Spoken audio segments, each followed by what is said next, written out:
Hi, it's Josh coming to you with a video made by real live biological intelligence about the games that I played in the month of June. Now, the start to my summer has been slightly stressful. It feels like there's been a constant parade of problems to solve and broken things to fix and that sort of thing, but I'm trying to keep up with my responsibilities, mostly unsuccessfully. However, it hasn't stopped me from playing some games. So I'm going to talk about 10 games that I played in the month of June. 5 of them were video games, 5 of them being board games. Before I jump into that, I will talk about one video game purchased. And as you might have seen, when the Steam summer sale was on, I made a video about the 11 items I had purchased during the Steam summer sale, and after I posted that video and just before the sale ended, I found one more game to spend 3 Canadian loonies on.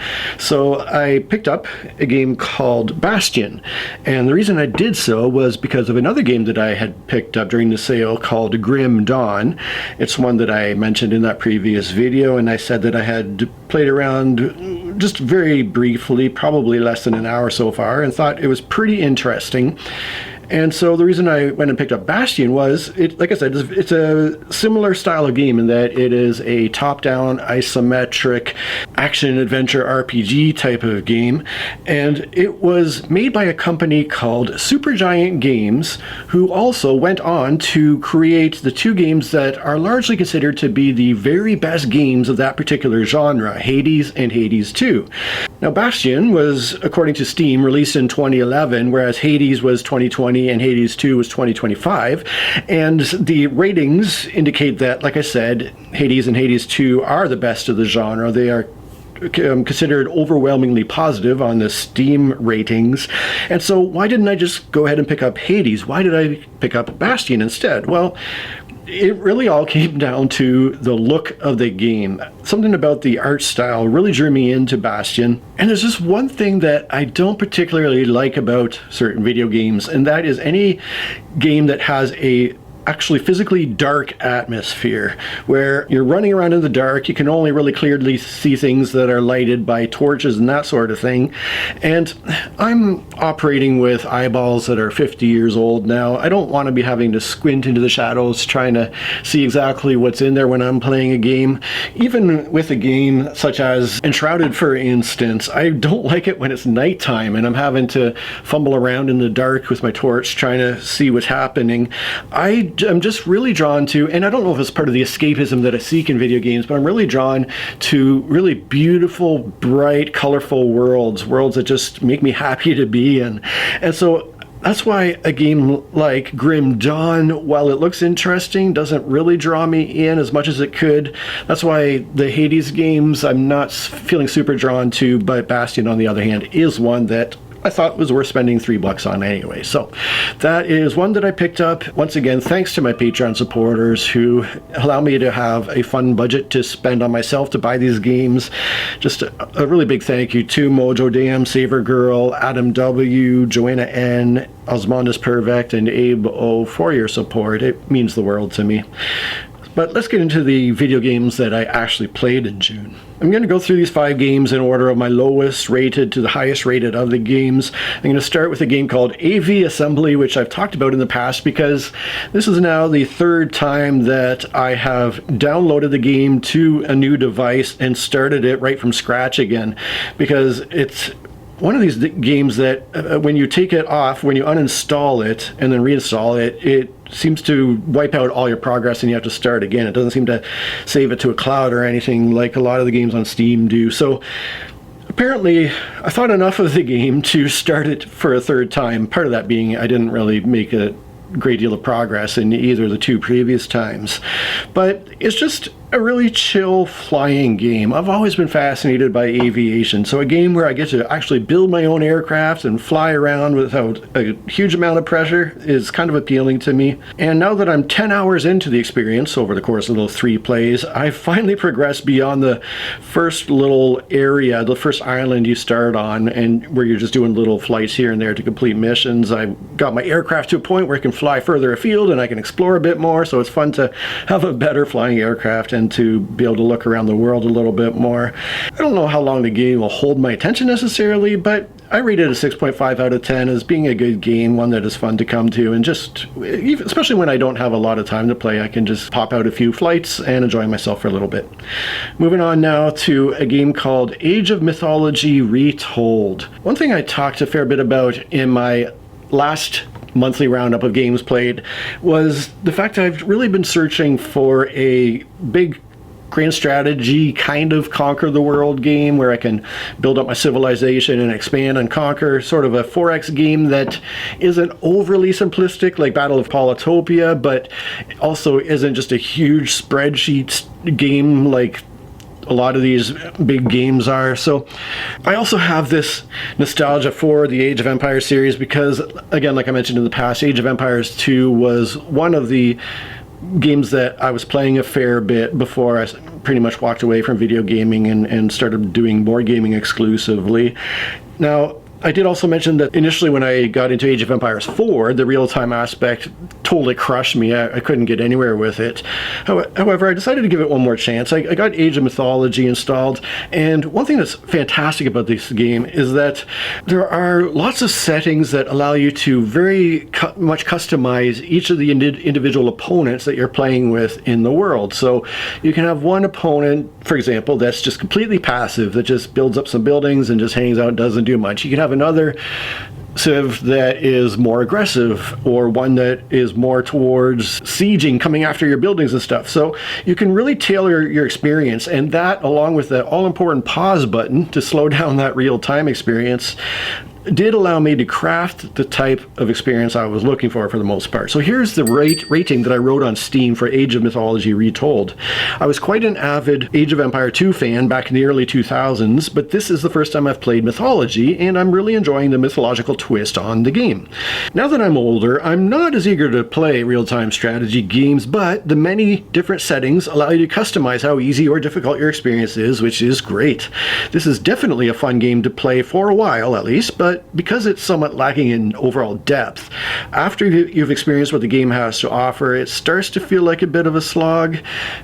I will say that I guess maybe it's part of the fact that I set the enemies to being fairly passive. It just kind of allowed me to build up everything, maximize all my stuff, build literally everything that was possible to build, and then just go off and conquer my enemies. So it didn't feel like there was much strategy to trying to focus on one area or another. But anyways, I rate the game 7 out of 10, and I would probably rate it even a little bit higher were it not for the fact that much of the content of the game is locked behind expensive DLCs, which is super disappointing because the game itself is really cheap. It's an old game, so it makes sense that it goes on sale for just a few dollars. But if you want to get some of the other cool civilizations like the Mayans and whatever else they have there, you got to pay quite a lot of money for what is really quite an old game at this point. Now, speaking of civilizations, the next game I have to talk about is a game called Tiny Civilization.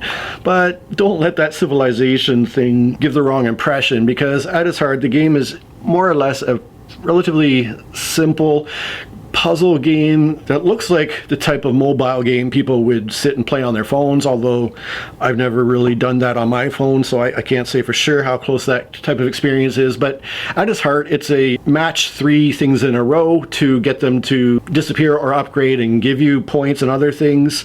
Essentially what you're doing is you're managing 3 resources.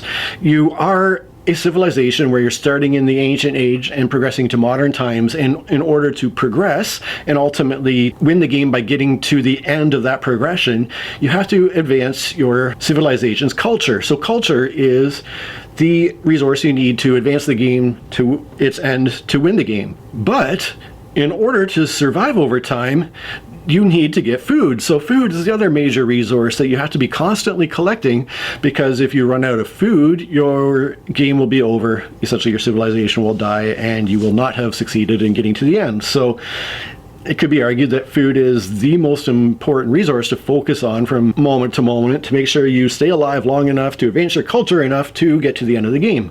Even that wouldn't be enough, because the third resource you have is technology, and you have to increase your technology in order to more efficiently collect the food you need in order to more quickly advance that culture. And so all of these three technologies or three resources are increasing by matching those technologies, moving those technologies symbols on the square board so that there's three in a row, and they upgrade, they give you the resources. And so it's all played out through this very simple puzzle-like setting, and it is so cleverly done. Now, the first couple times I sat down to play the game, the unfortunate thing is that I think this is coming from a Japanese publisher, and the translation to English is horrendous. It's almost nonsensical, so it's kind of hard to understand what you're supposed to be doing initially. But after a couple of quick plays where I got very quickly destroyed, it didn't take long at all to figure out how the mechanisms worked together, and then I could dive in and play the game. So this is the review I wrote for Tiny Civilization. This is a straightforward puzzle game that definitely succeeds in what it sets out to do. It took me a bit of trial and error to figure out how things work, because the English translation of the basic instructions is very poor, but after I got things figured out, I beat the easy level after almost 2.5 hours of playtime. I then tried the normal difficulty level and was defeated relatively quickly.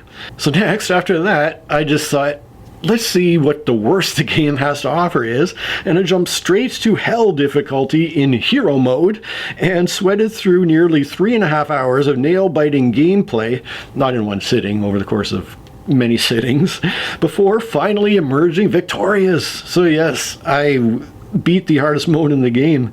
So overall, it's a simple and clever game that has given me at least 6 hours of fun so far, but I don't feel overly compelled to come back to it again after beating hell difficulty, although it's quite possible that with some time away from the game, I might feel the urge to give it another whirl and get back to it. But since I only paid $1 or $2 for it, I'm very happy with the purchase. In fact, I was so pleased with the game that I purchased another game from the same developer called Transport Legion, and I'm about to talk about that game because I've become completely obsessed with that. So I rate Tiny Civilization a 7.5 out of 10. It's really so clever in what it's doing with a minimal amount of rules and mechanisms. And yeah, while it might not have a long-term replay potential, it's certainly extremely fun for a while, and this publisher is doing some magic, I think, with the games they're producing. So I will talk about Transport Legion in a second, because it is my highest ranked game of the month. But first, I will very briefly mention Enshrouded again. Like I said last time, I kind of got burned out on Enshrouded, but I am still piddling away with it because I'm up to 340 hours now, and even if other parts of the game bore me, that urge to explore the really cool world they built there does remain, and I like to just get out there and look around and see what I can find. I will be talking next month for games played in July about the fact that I set aside Enshrouded for a while to return once again to Assassin's Creed Odyssey, so that's something that you can look forward to hearing about next month. But I ended up actually changing Enshrouded's rating slightly after going back to Assassin's Creed Odyssey. So going back to that game caused me to swap their ratings. I had Enshrouded at a 9 out of 10 and Assassin's Creed Odyssey at an 8.5 out of 10, and I decided with that direct comparison that it should be the other way around, so I changed Enshrouded's rating to 8.5 out of 10. I still think there's a lot of cool things going on with the game, even if there's a lot more that I might desire out of it. And then the best video game of the month for me was Transport Legion. Now, this is a tower defense game, and the genre of tower defense video games is one of my more divisive genres, because a lot of the tower defense that's out there I find to be mind-numbingly boring, but there are now 3 titles that are amongst my favorite video games of all time that are tower defense games. So previously I had mentioned that Thronefall was one of my favorite games ever, and Bad North Jotun Edition was also right up there, just under Thronefall. And now I can add Transport Legion to that now trio of tower defense games that I absolutely love. What sets this one apart is just how thinky it is. There is so much tactical depth as you play through a level and deal with wave after wave of enemies, because the way you're building your buildings to get resources in order to spend the resources to purchase heroes to put on the map to defeat the waves of enemies coming in requires so much tactical thinking in how you manage your resources, in how you use the terrain to place your buildings and your heroes, and in how you manage the cards, because bringing these into play on the map are all done through card play. So that's all highly tactical. Now, there's also a lot of strategic thinking too, because at the end of each level, once you've dealt with a series of waves of enemies and succeeded to get to the next level, before you go on to the next level, now you have the opportunity to spend money. Did I say opportunity? Anyways, you can spend money to purchase new cards to swap out old cards from your deck. So there's this deck building aspect where you're not increasing the total number of different cards you have, but rather, like I said, you're swapping out old cards with newer, more powerful cards. And there are things to consider with that strategic mindset where you're like, okay, these cards are producing these resources, but they're costing these resources to build. And then I have these heroes who do these specific things. They're using these resources. So which buildings do I need to get these heroes into play, and how does it all work together? And as you progress through the levels, your deck is becoming stronger and stronger to deal with more and more powerful enemies. And so from all that sort of overall sense, it feels like very much a perfect game for board gamers. I just couldn't help thinking that this is just an ideal game for board gamers. And here's a review that I wrote on Steam. Tower defense must be the most divisive game category for me. Many of the games in the genre bore the pants off of me, while there are a few that are amongst my favorite video games of all time. Like I said, Thronefall and Bad North. This one falls into the latter category. It takes a common genre, but builds it out with some very interesting mechanisms, including resource management, card management, utilizing the terrain and deck building. The preparation for each wave requires a surprising amount of tactical thinking, while the deck construction between levels needs more strategic planning, all without being too onerous or fiddly, as thinky as it is. This is a perfect game for board games fans such as myself, and I rate it 9 out of 10. I've been pretty much coming back to this game multiple times per day just to knock off one level of enemies for over a course of maybe 10 minutes. Then I'll put it away. Then later I'll come back, spend another 10 minutes, knock off another level of enemies, and gosh, it's really a fun game. Now let's get to the board games. Again, going in order of lowest rated game to my highest rated game. I'm happy to say that the lowest rated game is an 8 out of 10. So all of these are fantastic games from my perspective. But myself and my younger son Wyatt played Warhammer Underworlds, Nightvault a little bit more. This game of where we had painted the minis, and we've been having fun doing battle with our different factions, our different Nightvault factions. So I ended up playing Ilthari's Guardians, the one faction that had not won any game yet, and I finally managed a victory against Wyatt's first play with a faction called Thorns of the Briar Queen, which are these skeleton spirit things. But one thing I've been kind of discovering, I did mention previously that both Wyatt and I have been having victories and losses, so it's not like I've been just running over him. But one thing I've discovered is that this game punishes you for not focusing very hard on your objective cards. So every round of the 3 rounds in the game, you are going to have at least 3 objectives in hand. Well, you'll have exactly 3 objectives in hand that will award you points either immediately or at the end of the round. And ultimately, that's how you win the game. However, Wyatt tends to get a little bit too excited about just getting his army forward on the battlefield and getting into combat and killing my guys, which, you know, it's going to provide you some victory points for eliminating enemy fighters, but ultimately not what you need to win the game. So that's something I actually appreciated about the game, is that every faction, like I said, has a deck that you can pre-build and bring into battle and see how it plays out. And part of that is choosing which objective cards you put in the deck. They're going to come up randomly for the 3 each round that you have to work with, but every faction does have its own very unique objectives that they're trying to work towards for victory. And so that's one thing that's super cool about the game. I rate the game 8 out of 10. Wyatt rates it 9.8 out of 10, and we continue to have fun with that. The next one is a game that I played once for 10 minutes, and this is an old favorite called Hey, That's My Fish. For many years, this has been one of my favorite sort of abstract strategy type games, and I got it out for the first time in a very long time and played it 4 players with myself, my younger brother, and 2 of his friends that had come over to play a game of Clash of Cultures Monumental Edition, which I'm going to talk about here shortly. But after our play of the big game, we broke out Hey, That's My Fish, knocked off a quick game. I think I came in last of the 4 of us, but it was just great to get an old favorite to the table again as just a fun, thinky filler. Next up, I was really excited to get my new copy of Paleo to the table. So, like I said, one of my Patreon supporters actually gifted me this copy of this game that I could not find for sale anywhere. And so, a huge thank you to Saver Girl for this game. And I got to try it with my two sons, Evan and Wyatt. Previously, I had been taught the game by a local friend and played it with three of us all together and had a lot of fun with it. So this time I sat down and read through the rule book before teaching it to my boys, and I have to say, this game really has a terrible rule book. And there should be no excuse for that, because the game is not hard to learn and play. There's not a lot of mechanisms going on. It was quite easy to teach to my two kids, so there's no reason to have such a bad rule book. But we did play 3 players, like I said, on Father's Day. Just that was my little thing I wanted to do on Father's Day, was just play this game with my boys. And it's really a unique board game.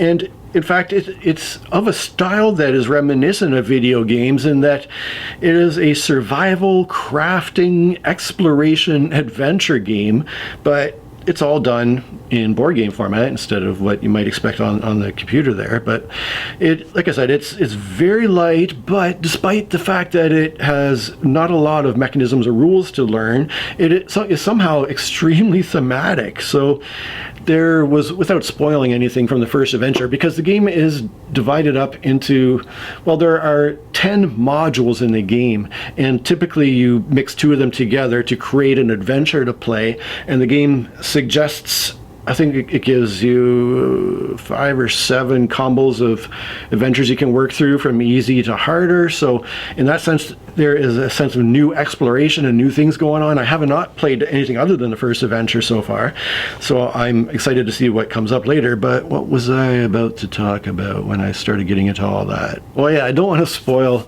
anything from the first adventure, but I did something that I thought would be a nice, easy source of food. But when I did it, it had direct and immediate consequences that all of a sudden I had to deal with this bigger problem that I had created that made a huge amount of sense from a thematic perspective. So it really is such an interesting thematic game.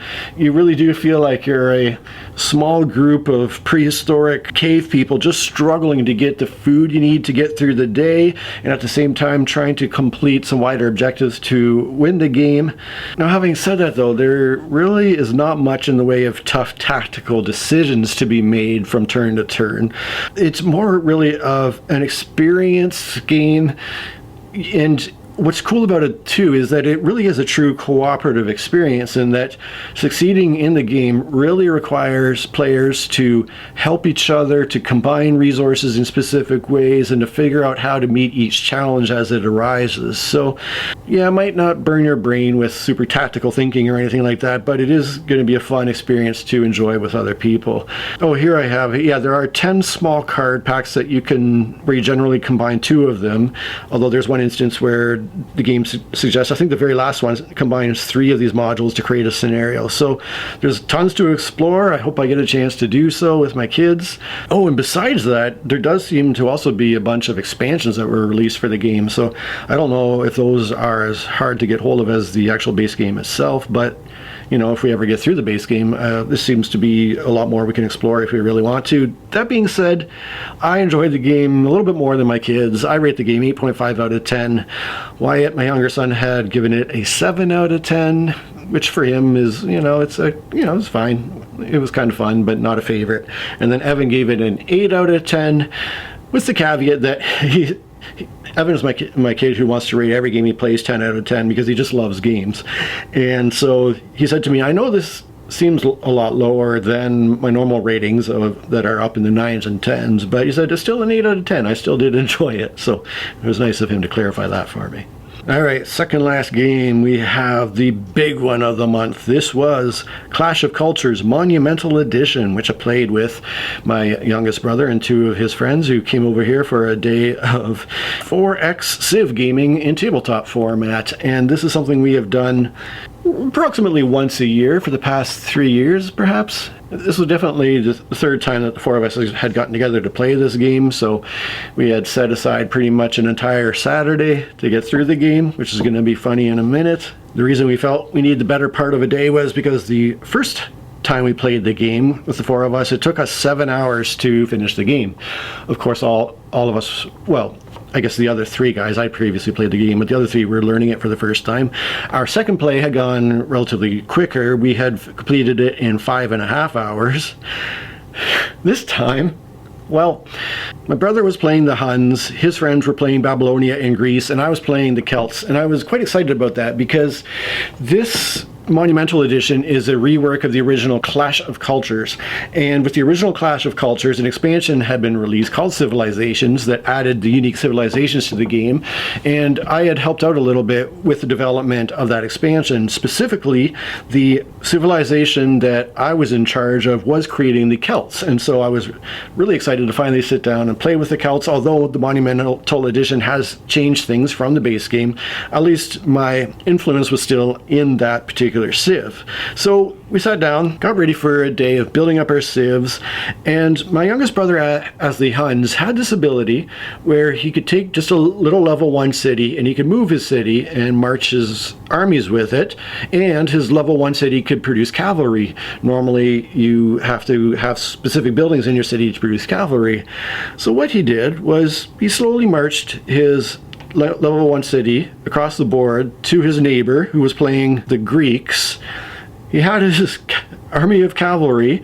The Greeks obviously could see him coming, but I don't think really got it into their head that there's a real danger here, because by the time the Greeks went, oh, the Huns are right on our doorstep, we better prepare and build up some defense, the Huns had arrived and were about to conquer the Greek nation, which, when a player has no more cities left on the board, that's one way that the game will end. I've never seen it end that way. We have previously gone the full length of the actual game throughout the various turns and then tallied up victory points at the end. But when I saw that that was about to happen, I was a little bit happy about that, because I had a couple of objectives that I had completed that round that I hadn't yet revealed the victory points for. So I thought, you know what, this could really come back to bite my brother if he ends the game, because I'm about to reveal a handful of points here and I might steal the victory. So as it happened, the Huns did defeat the Greeks, the game ended, and when we tallied up the victory points, 3 of us were within 1 point of each other. Greece was way back in last with only 3 victory points, but the winner ended up being the Huns with 13 points. Babylon had 12.5 points, and I was at 12 points. So after all that, I ended up being third last, which was my best result in our 3 plays, I do have to say, because I think the previous 2 games I'd come in dead last. I know I came in dead last the previous 2 games. The one thing I was really bummed out about was because I really didn't get to do much with my Celts. Obviously, the game ended so quickly. I think it ended at the end of round 2. So I felt like, for the first time ever, usually I struggle with this game where I feel like I'm spinning my wheels just trying to build something up, just trying to scrape together the resources I need to get things happening. But with the Celts, I was really developing a good long-term plan. I felt like it was coming together nicely, and then game was over, so that was a bit disappointing. But so we were like, well, that took under 2 hours. We still have a whole day ahead of us. Now what do we do? And so the guys were kind of all for setting up again and restarting, and I was pretty hesitant. I was like, well, you know, by the time we get set up again, we will have used 2 hours of our time, and we probably won't have time to complete a whole game. But they're like, well, let's see what we can do. If we reach our time limit, we can just add up points and see who wins. So that's what we did. We reset. This time my brother played as China, his friends were the Mayans and the Indians, and I played as the Phoenicians. And because of this game now, the 4 of us have played all the available civilizations that are in the Monumental Edition over the course of our 4 plays with 4 players. So this time we made it past round 2. We were into round 3. I was struggling a bit more, getting going with the Phoenicians again, but my brother's other friend, who was playing as India, was focusing on building up resources and buildings and not necessarily starting to build up any kind of army yet. The game events, of course, were bringing in the barbarians into play. The barbarians were popping up in various parts of the map, and we were getting towards the end of round 3, and the Indian player had 2 barbarian cities very close to the 2 cities that he had on the map. Now, both of his cities were undefended, did not have army units in them other than, I think, his leader token. And so he had a choice where he could research the technology, where he knew if he did, that would trigger a game event. And if the game event was triggered, that could possibly cause the barbarians in play to move and attack his 2 undefended cities and literally wipe him off the map and end the game. However, over the course of play up to that point, we had already drawn a lot of event cards that involved moving the barbarians. And so he thought, well, for one thing, I bet you less than half the deck causes the barbarians to move. And not only that, but we've drawn a disproportionate number of cards already that cause them to move. So the chances of me drawing an event that cause them to move and wipe me off the map are pretty low, I think. And so he went ahead, he got that advancement, which triggered the game event. He drew the card, and it was barbarians move. They moved into his cities, wiped out the Indian civilization, and ended the game. And so, over the course of only 4 hours, we managed to knock off 2 plays of Clash of Cultures Monumental Edition through, it could be argued, some suboptimal play on behalf of my brother's friends. And so we went to tally victory points. Now, this being our 4th game, in all 3 of the previous games, my youngest brother had been the winner of all games. Like I said, I had come in last place in 2 of them and second last in the other one. And then my brother's 2 friends were always typically in the middle between the 2 of us in the final points. So we went to tally our points. Me, as the Phoenicians, had 8 victory points in last place once again for the 3rd time out of 4. My brother's 2 friends had 13 points and 16 points. So India came in second despite being wiped off the map. And once again, for the 4th time out of 4 plays, my brother won as China with 16.5 victory points. So in both of these plays, he won the game by half a victory point. Of course, this didn't result in the most satisfying play. Once again, the player who was playing the Mayans was especially disappointed because he had a great board position and he was all set up to build a wonder in the following round and then start conquering his neighbors, including me. So he was all geared up to start doing big things after round 3, but the barbarians ended up conquering the world, I guess. I rate Clash of Cultures an 8.5 out of 10, even though I don't seem to be particularly good at it. I really hope that we can play again in the not too distant future so I can give the Celts one more try. But moving on to the top game of the month, and this was the Lord of the Rings Duel for Middle-earth, one of my favorite 2-player games. I had previously played it a bunch of times with my younger son Wyatt because he had enjoyed it a lot, and in fact he had rated the game 10 out of 10. This time I played it with my older son for the first time, Evan, and I also got to try my new little expansion modules for the first time. So I had picked up the Allies expansion as well as the promo tiles called the Shire and Grand, and so I threw all that in the game as well and really enjoyed that experience. Evan was playing as Team Good and he ended up winning the game with an alliance victory, although after the fact I realized I had a bit of confusion over the new allies mechanisms, which caused me to play the alliances somewhat incorrectly. Although to be fair, both of us were playing the same incorrect rules, so it's not like he had an advantage or anything, but at least now I understand how all that works and I really enjoy what the new little modules add to the game. And so I rate the game 9 out of 10. Like I said, Wyatt rates it a 10 out of 10, and Evan wanted at least one more play, swapping sides to play as the shadow player before he gave the game a rating. So that is the games that I played in the month of June. I'd love to hear what you've been playing. I would really love to hear if you picked up any new games or if there are any games that are particularly exciting you at the moment, whether they're games you'll own or are looking forward to owning in the near future. I'd love to hear all about it. And thanks so much for watching. Cheers.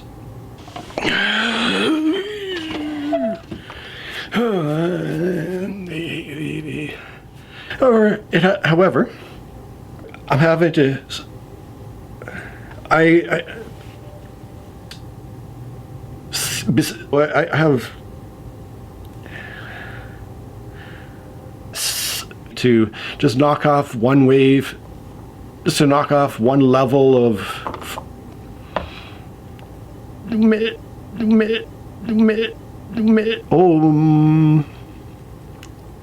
Oh yeah, I didn't want to spoil. Now, having said that, though, there really isn't not much. I think we're.